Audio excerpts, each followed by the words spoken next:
Alam nyo, tagal na akong hindi nakakapunta sa ganitong klaseng pagsasama, no?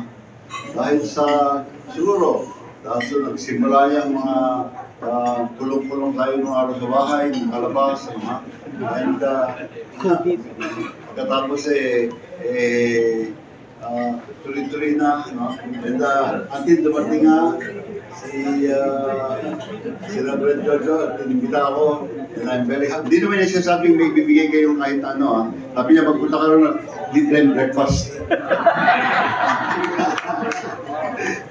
Kaya, I'm very honored, siyempre, at magkukumpisal ako mamayang gabi bago ako matulog. At ng aking model dito, itong kaibigan ko si Vice Mayor Dian Soto, ito, pero minuto-minuto nagdadasal yan. Kahit na hindi tinatakot ng asawa, dadasal pa rin. And I think he's a model of being a good government official. No?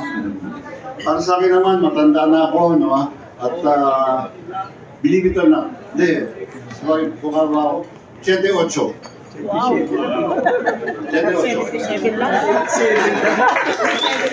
So, I'm really very honored for you to invite me. Ha? Dito, member ako nitong club nito, but I haven't been here for a long time. Basta for years, hindi ako napunta rito. And this place where we are right now, it's a very historic place. Alam naman niyo kung bakit it's a historic place, lugar nito. And mga anak ko dito lumaki. They all grew up here. Si Mayor Joy, tinuturuan nilang maglangoy dito, pero hanggang hindi pa rin marunong maglangoy. Dahil sa nagkamali yung coach, tinulak siya sa swimming pool. Akala that's the best way to learn, no? Galit na galit, hindi na nalaman bata pa rin, hindi na yung temper, pinagalitan yung Kaya, let me thank all of you, please. Let me thank all of you.